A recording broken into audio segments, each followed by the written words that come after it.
you more. I want some of this adulation.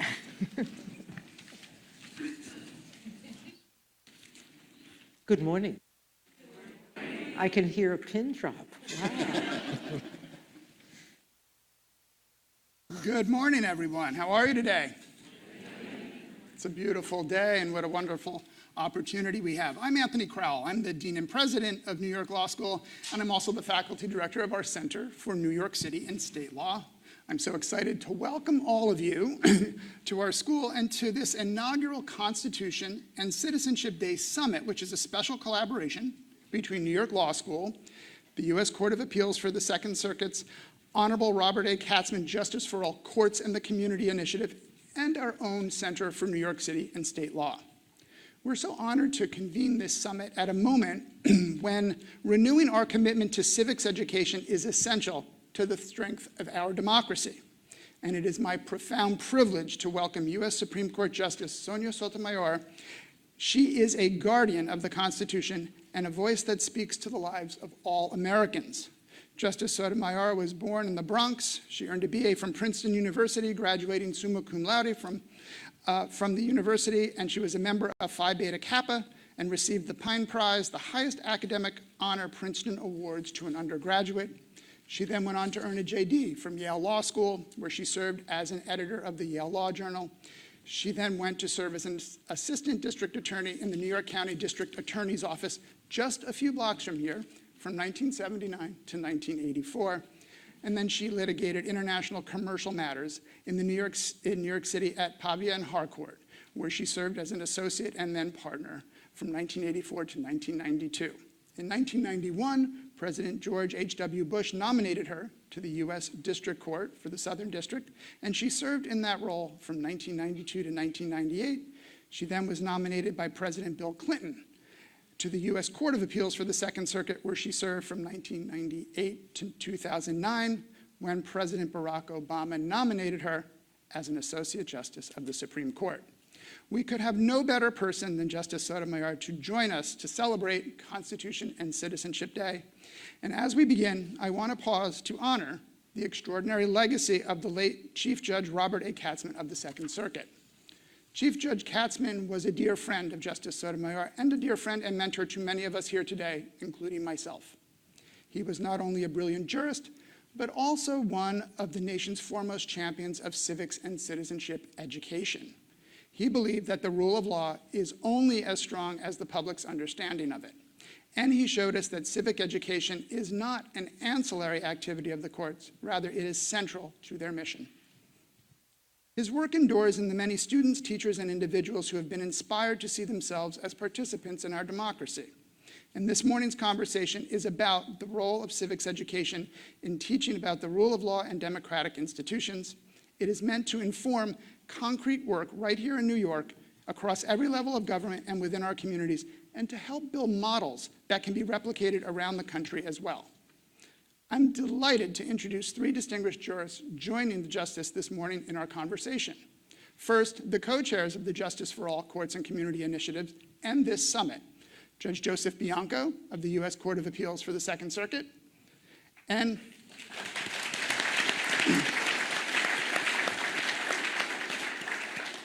Judge Victor Marrero of the U.S. District Court for the Southern District of New York.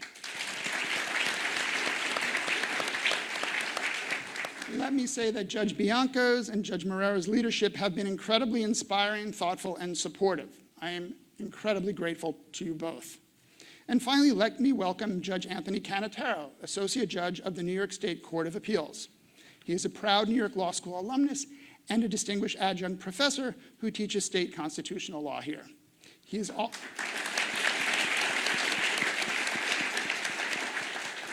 also a member of our Summit's Planning Committee, and I thank you, Judge Cannataro. So together we will dive into the conversation with the candor, depth, and inspiration that this moment calls for. And before I sit down, I just want to acknowledge that we have more than 550 people participating in the summit today between our auditorium and the room upstairs where the proceedings are being simulcast. So I think this means that, well, democracy is popular.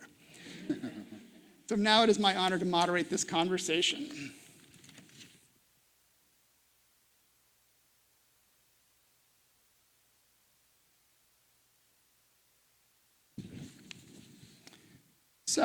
thank you for being with us, Justice. It's really incredible, and we're going to have a really thoughtful conversation. I'd love to know how your knowledge of civics was shaped as a student. Like too many students, I didn't learn it in the classroom. I learned it in large part in my extracurricular activities. And so my grammar school, maybe in social studies, I was young, taught me what the three branches of government were, sort of the basics. What they didn't teach back then was the principles that motivated the structure of government, and really didn't explain in more than a cursory way what the functions were between the branches and what the expectations were of service in government. And that is what people like these and all of us are trying to change. To have it taught in a deep dive way in which you're not just listening to the words of what rule of law means, but that you understand them and that you understand their why. And that's what was missing for me. I was fortunate because I think I was born a lawyer. For those who have read my book, you know that I actually was, from very, very young, I was directed this way. But I joined debate and extemporaneous speaking in my grammar school, loved it, and when I jumped into high school, I continued that process, both, especially in debate, because a lot of the questions are political questions. You get to argue both sides, and that helped make me a more informed person. And then I got dragged into student government. I lost running for president of my school. And the nicest time that I ever had was at a party where one of our students had a little bit to imbibe that they weren't supposed to. And they were in the bathroom, and I was in the bathroom and looked at her and said, "Get the heck out of here. You're going to get kicked out." And I escorted her through a way that she could get out. And she looked at me and she said, "I should have voted for you for president." It's a little too late, Anyway. Choices. Choices. And in college, I became involved in a community activity because of a newspaper article that I read while I was in the library about a hospital that had kept a man who spoke Spanish for 3 weeks. Because at the time, and this has changed dramatically, I think almost everywhere, at the time they had no Spanish-speaking staff, which is hard to imagine today, but remember, this is like, what now? 50 years ago. My gosh, 50 years ago. I'm going to be my 50th college graduation is this coming year. At any rate, 50 years ago, that was the case. And I read the article, and I became angry. But I also went and spoke to my classmates from Acción Puertorriqueña, the student Latino group, and said to them, we should volunteer there. And we should meet with them once a week to just make sure that this doesn't happen to anyone else, but at least to have them exposed to someone who speaks their language. And that was my first act of community service. And as you'll hear, I think, Dean, in other responses by me, I think of civic participation as community service. Yeah.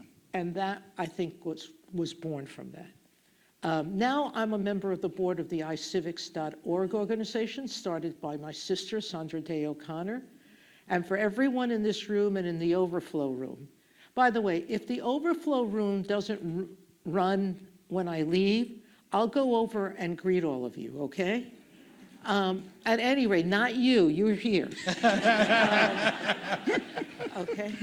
I outreach. challenge everyone in this room, adult or not, to go to the iCivics.org. It teaches civic participation through video games. Go take Do I Have a Right? And if you don't pass the game, and some of you won't, stay in school. Got it. I think you open up the whole concept of accessibility to civics and information on the internet And surveys show that Americans have a declining knowledge about how government works and what the rights are that the Constitution protects. From your perspective, could this at some point undermine the legitimacy of government or its institutions? And what role can social media play in reversing this declining knowledge? There's no question in my mind that social media is one of the largest causes of misinformation on the internet.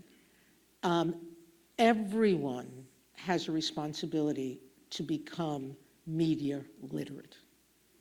It is the #1 priority of iCivics. It should be the #1 priority in every program devoted to educating our people. If you're only hearing one side of the story, you're not making an informed decision about your life. Laws are what govern your relationships in every level of life. From the moment you're a child and you stop at a light, it's because the law says, stop on red, go on green, all right? If you're a student, the school is governed by all sets of regulations about what they can or cannot do to you. Employment relationships, family relationships. What do you think family court's about?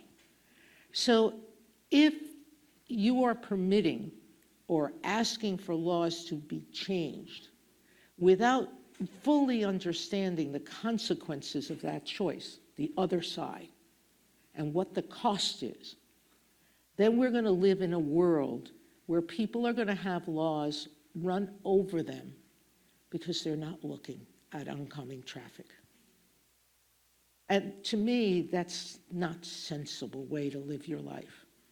But it's a critical way for us to live in a democracy, a literacy in media. Because without it, we are not only affecting our own lives, but the lives of so many others in ways that someday you may wake up and deeply regret. Why? Eyes wide open. The world is a complex place, and issues are always difficult. So learn how to think about them and learn how and what effect laws can have on you. Really thoughtful. I think Chief Judge Katzman certainly understood that broader picture as well. And could you talk a little bit about how his approach and vision with respect to civics in the Second Circuit courts serves as a model for other courts, and what steps could be taken by other branches of government to create something that really embraces the public and informs them in a meaningful and strategic way? Judge Katzman's widow is here with us, Jennifer Callahan, and she doesn't want to shout out, but I'm giving it to her anyway. She was integral in putting this conference together. I think you agree. She was. She's amazing. Jennifer, how old was Bob when he sent that letter about the traffic light? 10 years old. There was an accident at a particular corner, and 10-year-old Bob Katzman wrote a letter to, I think, Mayor Wagner, explaining in a very lawyerly-like way all the reasons why a traffic light should be there. Now, you can imagine the consternation of the Katzman family when a policeman showed up at the door and asked for Robert Katzman. That was Bob's first introduction, or at least visible understanding of what civic involvement was. I think Bob had the vision that I shared, which was that civic participation is community service on all levels of community. It's not just serving in government in an elected position or in an appointed position. It's helping to run your community in a better way for everyone. So for him, writing that letter, he was a 10-year-old. He got a response, right? Doesn't always happen. Disappointment follows lots of attempts. But when Bob became chief judge, he realized that civic participation, we could have students come in and do moot courts, as many of this audience have done, okay? But that wasn't enough. And what he did, and Joe and Victor can correct me if I'm wrong, is he challenged every district court and designated someone from that court as responsible for doing it, to come up with different programs that engage students. And so we went from just moot courts to how many programs did he? A dozen different programs. A dozen different programs. Every circuit, every district court, our circuit and every district court found a different way of doing outreach to the community. I just attended this summer one of those programs, which was an offshoot of something else, which is having students do art about democracy in the courts. And the question they were asked was, who's your favorite Supreme Court justice? And I got to meet with the kids who picked me. At any rate, I let the other justices meet with their kids. But when I saw the art, by having to study me, to be able to portray me in a meaningful way, these students learned more about their government. And it's these kinds of programs that Bob inspired. Shortly before he died, he convenes and helped convene a conference of federal judges across the country, from all district courts and other circuits in the country. And in many, many of the states, that meeting initiated the same kinds of programs across the country. I've been to Minnesota, I've been to many other places that picking up on Bob's image, on ideas that have made a huge difference in the court system. But my bottom line message, as it was his, don't think of service always in grand terms. Think of it in terms of every day, every act you take, every activity you elect to do. Ask yourself a question: how does it help others? All right? And so don't think of it as just government service, but community service. That's great.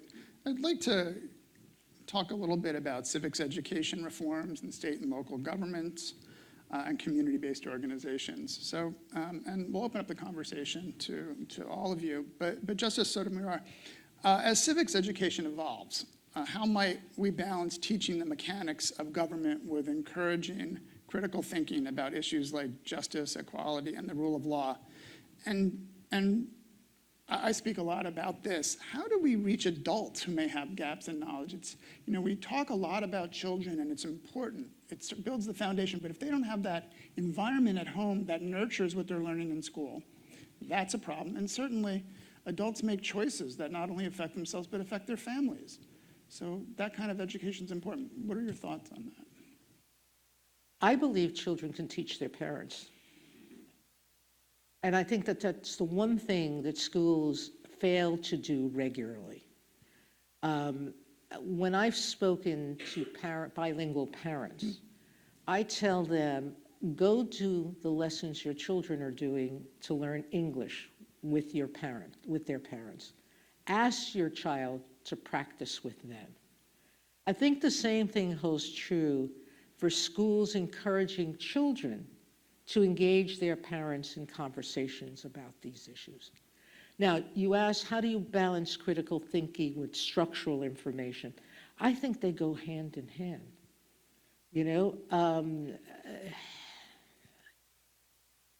Do we understand what the difference is between a king and a president?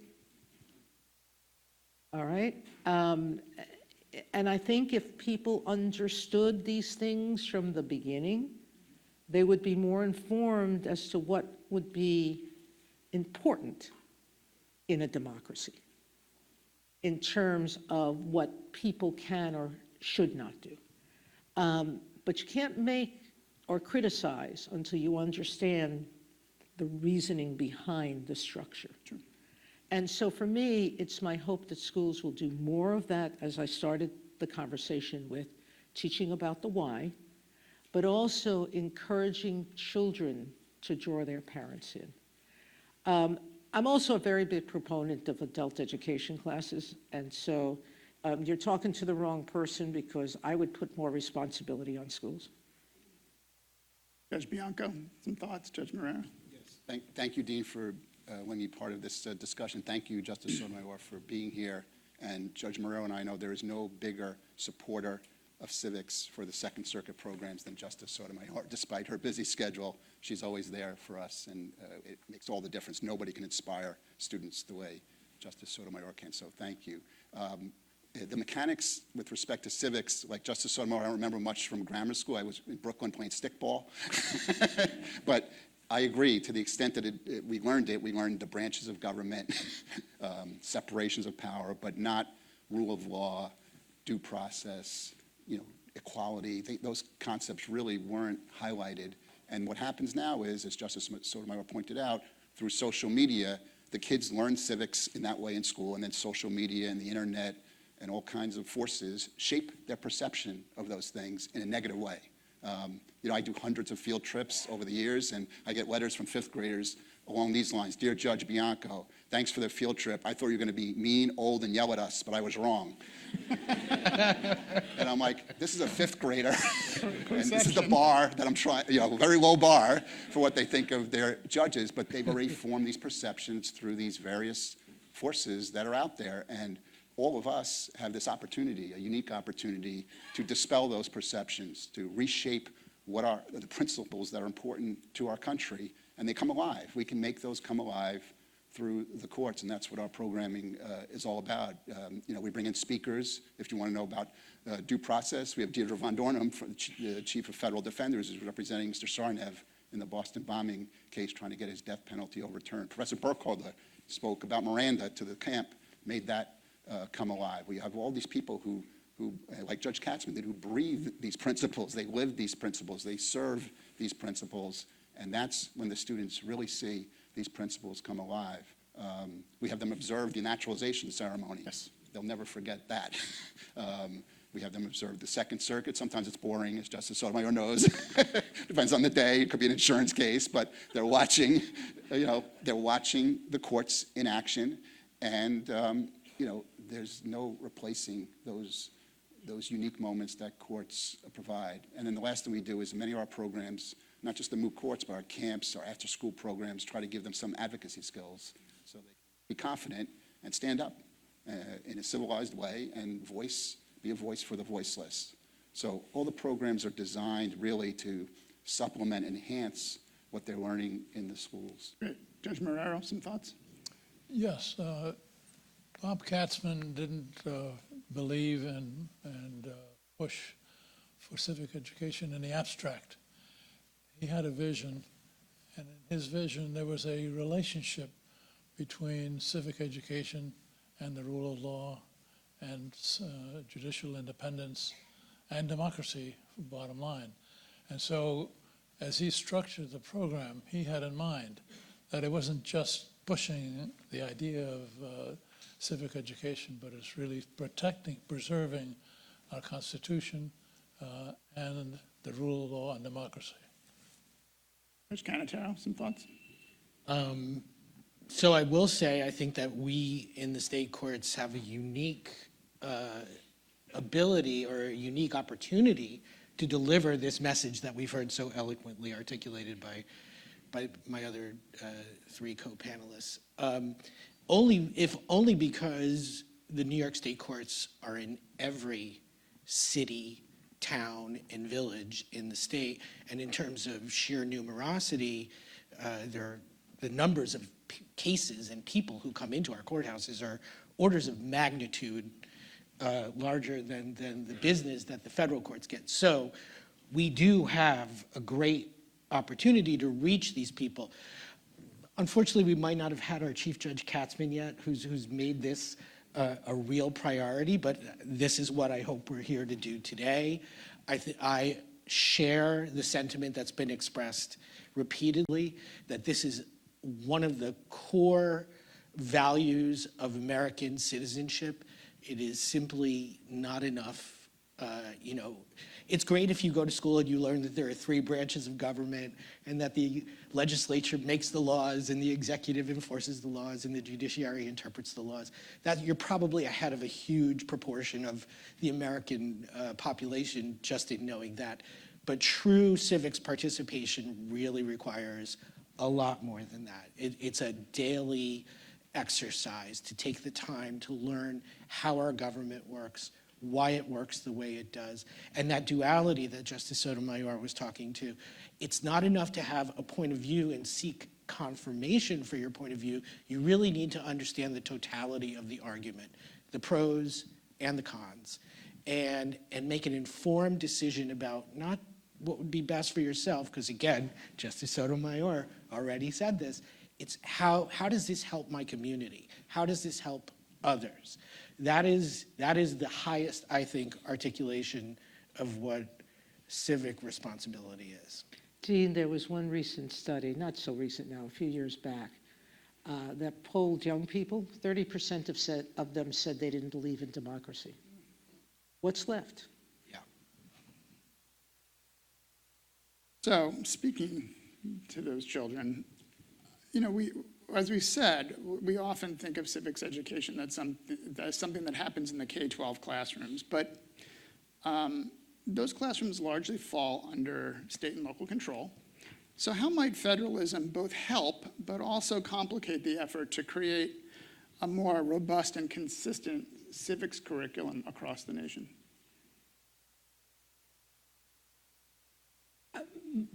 I'm fighting the premise. I don't think you need to federalize everything. No, but And I do think the federal, for STEM classes, the government, both federal and state, devote $50. For civic education, they all devote 5 cents. right. All right, the disparity is enormous, okay? Everybody needs more resources. And people want to do things, but unless you have the resources, often you can't. Civics is easier. It's almost easier than STEM because you don't need hard equipment for it. Right. All right? It is really pure teaching. But I do think that federal government could have standards of achievement for civics, and that those standards be encouraged to be applied in the states. Florida is doing that. Florida is one of the highest users of iCivics.org, in part because they require students to pass a civics exam before they leave grammar school. There are things of that nature and that can be instituted. Arizona, which was Justice O'Connor's state, doesn't have a course, but the state has made civics a required teaching mode in their grammar schools. Anything like that could help. And if the federal government gives out lots of grants, they could condition some of those grants in the teaching of civics. Right now, they're not. And so there are changes in federal law that could be instituted. Yeah, what we have is a real patchwork of curricula throughout the nation, some much stronger than others, different requirements, and so you find these gaps. And Well, there's going to be gaps. I worry less about the places that have something but not enough than the fact that there are so many places that have nothing. that have nothing, correct, yeah. Judge Bianco, Judge Marrero, thoughts on this question and from your vantage I points? agree with Justice Sotomayor. We do a lot of programming, but we don't get involved in curriculum. Jenna Real is here from the New York City Board of Education. They do a great job of trying to elevate physics in the school districts and in the city, and we're here to supplement that, to add to that. And so one of the programs we had that's focused on that aspect of it is the Teachers Institute. Judges Cave and Viscastle, through the Justice Resource Center, have teachers come for several days through the courthouse and learn about a topic, First Amendment. Floyd Abrams comes and speaks to them. And then the idea is that they'll go back into the classrooms and, again, be able to bring the First Amendment alive, because they're not lawyers. They may not have an understanding of the First Amendment that would be helpful for the students to get. So the Teachers Institute, and then again, we send speakers into the classroom, we have them come to the courthouse, and they hear from people there. So we're supplementing the curriculum of the school, trying to dictate it. Judge Moreau? One of the things that bothered Judge Katzman was the enormous gap that there is in the public's knowledge of civics and civic education and in our government itself. He used to look at statistics showing the huge number of Americans who could not tell what are the three branches of government, for example, or the huge number who believe that Judge Judy is a member of the Supreme Court. So She is a graduate of this school, but not a member of the Supreme Court. I get asked all the time, am I friends with Judge Judy? let me read a quote that inspired Judge Katzman. This is his own words. "There must be a shared understanding of the principles, values, and basic workings of the constitutional system. If that is lost, then I worry that all that will be left will be corrosive cynicism about the perceived failings of that system, without the recognition of all of the reasons our constitutional system is worth preserving." Really thoughtful. Judge Canataro, some thoughts, particularly from the state level, and you teach state constitutional law, which gives you some unique insights. Yeah, I was just going as we've discussed. I was just going to mention that. My colleagues and I on the state bench are, I guess, privileged and maybe a little scared to be living in a moment where we are certainly having a resurgence of thought about state law, state constitutionalism, and what federalism means. And that is kind of one of the core themes that go throughout my constitutional law class here at New York Law School. What is judicial federalism? How do the federal and state courts communicate with each other? What are our respective spheres of authority and of influence? And, this is highly advanced civics, but I think this is sort of what we're all speaking to. There's so much more to it than just understanding, the very basic thing that we expect all eighth graders to know. I hope that everyone will continue to engage with it. Since Judge Marrero just read a quote, I'd like to read a quote. So I'll set it up. I recently moved to the suburbs a few years ago, and I've become a commuter now. And I've had to figure out ways to fill my commuting time. And one of the things I've explored is the wonderful world of podcasts. And I've been trying to educate myself through podcasts. And it's a little ironic that we're all here talking about educating yourself and coming to your own conclusions. And I'm about to read something that I heard in a podcast. But I promise you, I'm not reading this in order to tell you what to think, but I'm reading it as an expression of what I think is exactly the sentiment that we're all trying to instill today. So this is from a podcast, a great one, by the way, called We the People. I don't know if I'm the last one to the party on this, but it's produced by the National Constitution Center, which is a nonprofit, nonpartisan organization, and they talk about constitutional principles. And they're launching a new one called Pursuit, which is a 12-part series just dedicated to what this term, pursuit of happiness, means, what it meant to the founders, what it means to us today. And in an interview between the president of the NCC and Robert George, who is the McCormick Professor of Jurisprudence and the director of the James Madison Program in American Ideals and Institutions at Princeton University, Mr. Rosen asked Professor George why it was so important to engage in learning about the principles of the American idea and to understand the founders' desire to achieve self-mastery so that they could keep the republic. Keep the republic. That reminds you of Benjamin Franklin's probably apocryphal statement that you have to keep the republic. You're not just handed it. So this is what Professor George says. He says, well, let me address that by talking about the importance of maintaining this experiment. The founders themselves understood their project the American Republic, to be an experiment precisely because all past attempts, all previous attempts to establish and maintain a Republican government had failed. And when they failed, so often they collapsed into the worst forms of tyranny. It is for each generation to keep the experiment going. There will never be a point when we can say, mission accomplished. Now we have a genuine republic for perpetuity, and nobody has to worry about that anymore. This republic could still collapse if we lack virtue and if we lack a sound understanding of our civic order, of our own constitutional principles and structures. And that means we have to be attentive to them constantly. Throughout our whole lives, if you live to be 110 years old, it's still good to be educating yourself about our civic order. That's a process that should never stop. And I really hope that we all walk away today intuitively understanding exactly what Professor George meant by this continuous process of educating ourselves, because that's the key to everything. That's powerful, and it leads to another and very logical question: law schools. Justice Sotomayor, what are the roles that law schools play, and should they bear more responsibility for instilling civic awareness, not only in our own students and the broader profession, and in ensuring the public has those messages?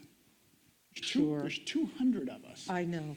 And the thing that gets to me is every time I listen to a lawyer-trained representative saying we should criminalize free speech in some way, I think to myself, that law school failed. All right? If any student who becomes a lawyer hasn't been taught civics, then the law school has failed. It should be as critically a part of the curricula as your first year courses, because it is for that system that you're working as a lawyer. And if you don't understand it, and you don't understand how the system affects you and your clients, then you will never be in a position either to advocate for change or even to represent in a fulsome way. So unlike many, many others who don't like involuntary servitude, I am very much in favor of requiring civic education in law schools. I'm very much in favor of requiring public service in law school. Very broad definition of it. I don't think it's, working for the government or anything like that, but something outside, to work in something outside your classroom, in something where you can make a difference and affect something for the positive. I think these things are critical for law schools to start thinking about and integrating as requirements in their projects. Yeah, that really will enhance the professional identity formation that we're all trying to work towards with our students. And we have as a profession, we have a broader responsibility, and that will certainly instill some more of exactly the ideas and opportunities that we learn in law school translate to the broader community. Judge Bianco, thoughts? Judge Katzman and Judge Marrero, many years back, had a meeting with, I think it's 19 law schools, deans, and Judge Katzman said, "We need you." I was there. Yeah. And then Judge Marrero and I did it again several years ago, because it is a critical partner in this effort. And as Justice Sotomayor said, it begins in law school. Yep. It begins in law school, and we now have programs where it's a 2-day, the same students from various high schools, they go to the federal court one day, and then they go to the law school, and they meet with students and a professor, and it's been a wonderful program that we're hoping to expand. Just yesterday, I was at Columbia, and they have 150 high school students come on Saturdays for weeks during the semester to learn about the law. And again, we're partnering with them to bring those kids, not on a Saturday, to the courthouse, because we're not there, but on a weekday, so that we can help them. But just think about law students who are already doing that type of thing. These kids were beaming, the law students, about this work that they're doing. So those efforts really harness exactly what Justice Sotomayor is saying, is that not only giving the law students themselves the knowledge, ensuring that they're growing in their knowledge, but also then giving the community service, the public service to educate others, and it builds that into a pipeline of information to the community. Judge Marrero? Well, law schools have a great resource in the institution. They have the physical space, they have the students, they have the faculty, but they're not putting it together in enough of an effective model to be able to deliver civic education. I think that the challenge should be to take those unique resources and put them to work in the mission of civic education. Certainly everyone on the panel has taught, but what are you seeing in your classroom, Judge Canatero? Happily, I'm seeing very engaged and fecund minds in front of me. So that's really encouraging. And I think That is positive, but they may be self-selecting for a smaller course like state constitutional law. well, yeah, but even law school is self-selecting to a degree. But sure. this is the audience, or I don't know how many people here are students, but I see a lot of judges out there, by the way. These are the group, if not people who are interested in the law, then who else is it that's going to be interested in what it is we're talking about here and today? So I think there's a role for it in the law school, there's a role for it in the courts, and if these institutions successfully instill the importance of this issue and a love for learning about this issue, hopefully every single one of you who has those values drummed into you will then take it out into the world and try and share it with others. That's what we need. We need an almost evangelical approach to civics and civics education. This is important stuff. This is the future of our country. You have to get everyone to understand that. So how does it flow from the law school to the bar associations? You do an incredible amount of work with bar associations. I'm not sure of the mechanics of the conversation between the law schools and the bar associations, but again, a bar association is a great example of a place where you are likely to have fertile ground for this kind of education and this kind of thought. I think it's incumbent on all of us who think that this is an important message to deliver, to find those places, those target-rich environments where those minds are and those like-minded individuals are, and make sure that they understand that this is something that not only do we have to perfect in ourselves, but we have to sort of bring it out in others that we encounter. So Justice Sotomayor. If I could, Yes. Joe, didn't Bob invite some bar associations to participate in the Second Circuit's Yes, program? they're on our committee. And the Federal Bar Council is also a part of it. And by setting forth expectations, being the leader, I think it has made a tremendous difference in New York. There is a real, at least on the federal level, there's a real organized attempt to address the issue. Yeah, I should mention both the New York State Bar Association recently issued a report on civics education. New York City Bar Association has a task force. It's incredible. What are your hopes for the profession in this area? As the last question to you, Justice Sotomayor. What does rule of law mean?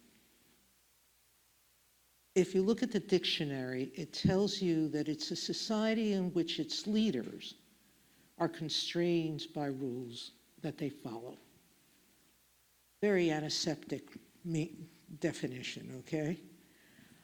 But as a very dear friend of mine, a judge from Canada, justice from Canada, said to an audience, and it took me aback, remember that slavery and desegregation were laws too.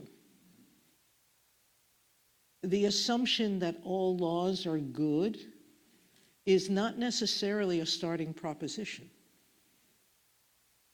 We've already experienced in our country bad laws. Laws that even the Supreme Court at one point said were unconstitutional, okay? That only happens, however, if people don't understand, and this was Bob's insight, that what the rule of law means is that we're being ruled by citizens who have thoughtfully considered and engaged in the process of law. The moment we take the people out of the equation, which is happening more and more with so many people who are not voting, once we do that, we do lose the republic. For the students in the audience who don't know what the Ben Franklin statement was, he was coming out of the Constitutional Convention, and a woman, Lady Duchess, stops him and asks him, Mr. Franklin, or I think it was Dr. Franklin, what kind of government do we have? Do we have a monarchy or not? And his short quip was, we have a republic, madam, if we can keep it. So for me, my hope and why educating our students is so critical is because I see them as the future. They are our hope to fix the mistakes that we are making. And boy, are they big mistakes. All right? Think about all the things that you see in the world that are wrong, starting with two wars and regional conflicts. But think of everything that's happening in the United States. And you have to pause and say, we adults have really messed this up for them. My hope is that the students who participate in programs like this will figure out how to do a better job. Thank you. Really inspiring and a good set of opportunities for us to do better and to preserve and persevere. Thank you for everything. Thank you for being with us.